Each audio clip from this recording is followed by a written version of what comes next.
Hello students, hello guys, very warm welcome to all of you. তো দেখো, আজকে আমরা নবম শ্রেণীর গণিতের চ্যাপ্টার 19, যেটা তোমাদের স্থানাঙ্ক জ্যামিতির একটি চ্যাপ্টার রয়েছে। স্থানাঙ্ক জ্যামিতি তোমাদের দুটি চ্যাপ্টার রয়েছে, একটা স্টার্টিং এর দিকে, একটা আমাদের এন্ডের দিকে। এটা লাস্টের দিকে যে তোমাদের স্থানাঙ্ক জ্যামিতির চ্যাপ্টারটা, যেটা সরলরেখাংশের অন্তর্বিভক্ত এবং বহির্বিভক্ত নিয়ে যে প্রশ্নগুলো রয়েছে, তো সেখান থেকে আমি দুটি ইম্পর্টেন্ট প্রশ্ন এখানে লিখে নিয়েছি। এ ধরনের প্রশ্ন খুব এসেও থাকে পরীক্ষায়, এবং কিভাবে করতে হয় তার টেকনিকটাও আমরা খুব ইজিলি জানবো। দেখো কি প্রশ্ন। প্রথমটা আমি পড়ি। 4,3 এবং 5,-4 বিন্দুদ্বয়ের সংযোজক সরলরেখাংশ x অক্ষ দ্বারা কি অনুপাতে বিভক্ত হয়েছে তা হিসাব করে লিখি। সেম প্রশ্ন আসতে পারে 7,3 এবং -9,6 বিন্দুদ্বয়ের সংযোজক সরলরেখাংশ y অক্ষ দ্বারা কি অনুপাতে বিভক্ত হয়েছে তা হিসাব করে লিখি। এটা x অক্ষ দ্বারা আর এটা কি y অক্ষ দ্বারা। তো কিভাবে আমরা করব সেটা আমরা সুন্দরভাবে জেনে নিই, প্রসেসটা জেনে নিই। যে কোনো প্রশ্ন কিন্তু আমরা তাহলে ইজিলি করে ফেলতে পারবো। তোমাদের বইয়েরই প্রশ্ন, এটা তোমাদের এক্সারসাইজের, এটাই তোমাদের যে এক্সাম্পলের প্রশ্ন তুলে নিয়েছি। তো টেকনিকটা সুন্দরভাবে বুঝে নাও, ঠিক আছে? আমি এখন নিচের প্রশ্নটা এখান থেকে সরিয়ে দিচ্ছি। তো প্রথমটা যেটা আছে সেটা হচ্ছে, দুটি বিন্দু দিয়েছে, বলেছে এই দুটির বিন্দুদ্বয়ের সংযোজক সরলরেখাংশ x অক্ষ দ্বারা। তো আমাদের দেখো যে সিস্টেমটা আছে অ্যাক্সিসে, সেটা যদি আমি একটু ড্র করি। দেখো, এই তো আমাদের এক্স অ্যাক্সিস, এটা আমাদের এক্স অ্যাক্সিস, আর এটা কি, এটা ওয়াই অ্যাক্সিস, তাই তো? তো বলছে 4,3 আর 5,-4 তো বিন্দু মোটামুটি কোথায় হবে আমরা জেনে গেছি। 4,3 তো উপরে কোথাও হবে একটা, 4,3। 5,-4 তো নিচে কোথাও হবে একটা, 5,-4। তো তোমাকে বলছে এই দুটি বিন্দুর সংযোজক সরল রেখাংশটা x অক্ষ দ্বারা, এই যে x অক্ষ দ্বারা কি অনুপাতে বিভক্ত হয়েছে সেটা বলতে বলছে। দ্যাট মিনস m আর n এর ভ্যালু আমরা ধরে নিই নাকি m/n অনুপাতে বিভক্ত হয়েছে। তো সেই অনুপাতটা তোমাকে চাইছে। যে বিন্দুতে বিভক্তটা হয়েছে সেই বিন্দুটার নামটি আমি দিয়ে দিচ্ছি সাপোজ p, ঠিক? তো আমরা তাহলে ধরে নেব, প্রথমে কি ধরে নেব, এই 4,3 ও 5,-4 বিন্দুদ্বয়ের সংযোজক সরলরেখাংশ x অক্ষ দ্বারা p বিন্দুতে m/n অনুপাতে বিভক্ত হয়েছে, ঠিক? প্রথমে এই লাইনটা আমরা লিখে নেব। কি লিখে নেব? 4,3, 5,-4 বিন্দুদ্বয়ের সংযোজক সরলরেখাংশ x অক্ষ দ্বারা p বিন্দুতে m/n অনুপাতে বিভক্ত হয়েছে। এবারে এই p বিন্দুর স্থানাঙ্ক আমরা বের করবো, যেটা আমরা এই চ্যাপ্টার 19-এ শিখেছি কিভাবে আমরা এই পি বিন্দুর স্থানাঙ্ক বের করি। তো ফর্মুলা মনে আছে, আর একবার আমি লিখে দিচ্ছি। তো সেই পি বিন্দুর স্থানাঙ্ক নির্ণয় আমাদের ফর্মুলাটা কি? ফর্মুলাটা হচ্ছে m(x2 + n(x1) আপন m+n, আর এদিকে হচ্ছে m(y2 + n(y1) আপন m+n, ঠিক? এই ফর্মুলা mx2 + nx1 আপন m+n, my2 + ny1 আপন m+n, ঠিক? তো এবার এখানে আমাদের এই যে দুটি বিন্দু, একটাকে আমরা x1 y1 ধরে নেব আর একটিকে আমরা x2 y2 ধরে নেব, তাই তো? তো এখানে ফর্মুলায় পুট করে আমরা পি বিন্দুর স্থানাঙ্কটা বের করে নিই প্রথমে। তো হিসাব মতন দেখো, এখানে m আর n এর ভ্যালু কিন্তু আমাদের জানা নেই, তো আমরা লিখবো না mx2, তাহলে x2 এর ভ্যালু কত? 5। তাহলে কি হয়ে যাবে আমাদের? 5m। কি হয়ে যাবে আমাদের? 5m। x1 কত? 4, তাহলে 4n আপন m+n। আর এদিকে my2 কত? -4, তাহলে -4m + n y1 কত? 3, y1 3, তাহলে 3n আপন m+n। কতটা ক্লিয়ার হলো? কিছুই করলাম না, জাস্ট সিম্পল আমাদের যে ফর্মুলা পি বিন্দুর স্থানাঙ্ক যেভাবে আমরা বের করি, যেটা আমরা এই চ্যাপ্টার 19-এ শিখেছি। যখন আমাদের কোনো বিন্দু কোনো সরলরেখাংশের দুটো পার্টে বিভক্ত করে দেয়, তো সেই বিন্দুর স্থানাঙ্ক নির্ণয়ের ফর্মুলা দিয়ে জাস্ট আমরা পি বিন্দুর স্থানাঙ্ক বের করে নিলাম। ক্লিয়ার? এম আর এন এর ভ্যালু জানা নেই, তো এম এন এর জায়গায় এম এন রেখে দিলাম। প্রথমে এটা বের করে নেবে। আবার দেখো, পি বিন্দুটা কোন অক্ষের ওপর রয়েছে? এক্স অক্ষের ওপর, এক্স অ্যাক্সিসের উপর।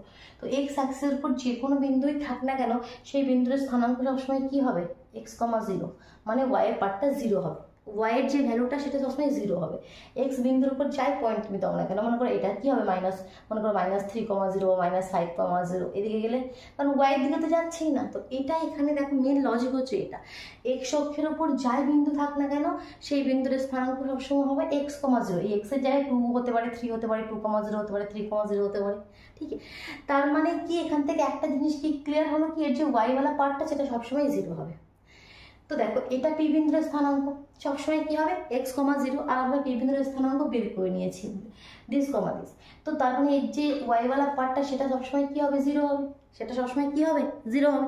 তোমরা এখানে লিখতে পারি কি, যেহেতু পি বিন্দু এক্স অক্ষের উপর একটি বিন্দু, সুতরাং এটা =0 বা y=0, তো সেটা আমরা লিখতে পারি। তাহলে কি লিখবো, যেহেতু পি বিন্দু এক্স অক্ষের উপর অবস্থিত, যেহেতু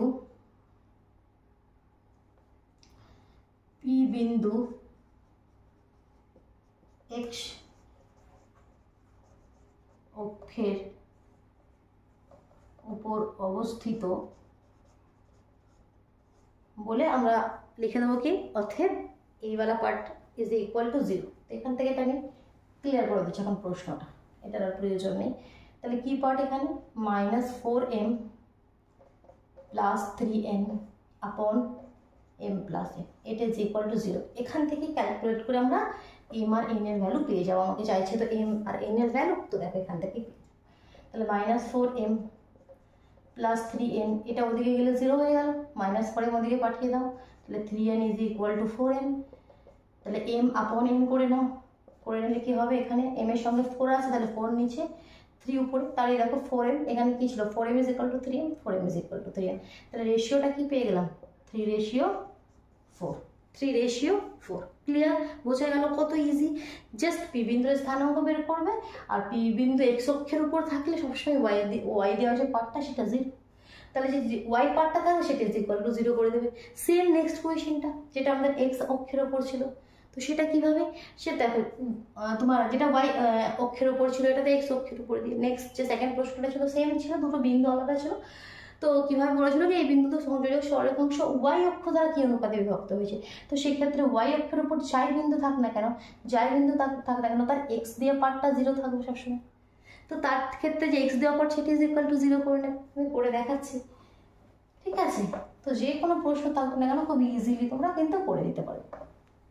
দেখো সেকেন্ড যে প্রশ্নটা ছিল তার বিন্দু দুটি ছিল 7,3 আর -9,6, লিখে নিচ্ছি 7,3 আর একটি ছিল -9,6, ঠিক। তো আমরা এটা একটু যদি এখানে আমরা ড্র করে কি দেখতে পাবো, দেখো এটা এক্স অ্যাক্সিস, এটা আমাদের ওয়াই অ্যাক্সিস। তো 7,3 মনে করে এখানে সাপোজ হবে 7,3, -9,6 -9,6 এখানে কোথাও হবে -9,6। তো দেখো এই বিন্দুদের সংযোজক সরলরেখাংশ ওয়াই অক্ষ দ্বারা বিভক্ত হয়েছে, তো এটা মনে করো পি, তো এর স্থানাঙ্ক সবসময় কী হবে 0,y, এটা জাস্ট মাথায় রাখবে। এক্স অক্ষের উপর আছে তো তার ওয়াই পার্ট 0 হবে, আর ওয়াই অক্ষের উপর আছে মানে তার এক্স পার্ট 0 হবে। তো এটা মনে করি প্রথমে লাইনটা সেম, যেমন আমরা ধরে নেবো কি, ধরি তোমার 7,3 -9,6 বিন্দুদের সংযোজক সরলরেখাংশ ওয়াই অক্ষ দ্বারা পি বিন্দুতে m:n অনুপাতে বিভক্ত হয়েছে বলে পি বিন্দুর স্থানাঙ্ক বের করে নেবো। ফর্মুলা সেম আমাদের, কি ফর্মুলা হচ্ছে তোমার mx2 + mx1 আপন m + n, আর my2 + ny1 আপন m + n, ঠিক।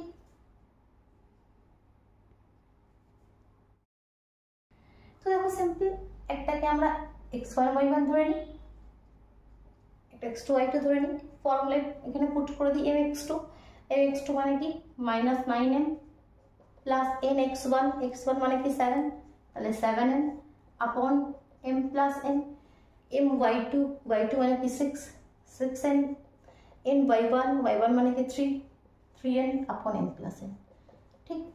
এবার কি, এটা পি বিন্দুর স্থানাঙ্ক, আর পি বিন্দুর স্থানাঙ্ক সবসময় 0,y হবে কারণ ওয়াই অক্ষের উপর আছে। তো এখান থেকে আমরা কি বলতে পারি, যে এক্স দেওয়া পার্টটা সেটা =0, এই পার্টটা করার প্রয়োজন নেই। সিমিলারলি যেমন প্রথম প্রশ্নের ক্ষেত্রে আমরা সেকেন্ড যে পার্টটা ছিল সেটা =0, তো এখানে লিখে দিই অতএব ওই যে লাইনটা লিখেছিলাম সেম লাইন লিখে -9m + 7n আপন m + n =0, তাহলে এখান থেকে আমি পেয়ে যাবো -9m plus 7n is equal to 0। 9m is equal to 7m, that means m আপন n কি হয়ে যাবে দেখো 7/9। 9m is equal to 7m match করছে, তাহলে রেশিওটা কি 7:9। ক্লিয়ার, বোঝা গেল? ভালো লাগলো? তাহলে ভিডিও অবশ্যই লাইক করে দাও, নিজের বন্ধুদের মধ্যে শেয়ার করে দাও, কেমন? আর চ্যানেল নতুন হয়ে তাহলে চ্যানেল সাবস্ক্রাইব করে বেল আইকনটি প্রেস করে নাও, কেমন? চল আজকের মতন টাটা।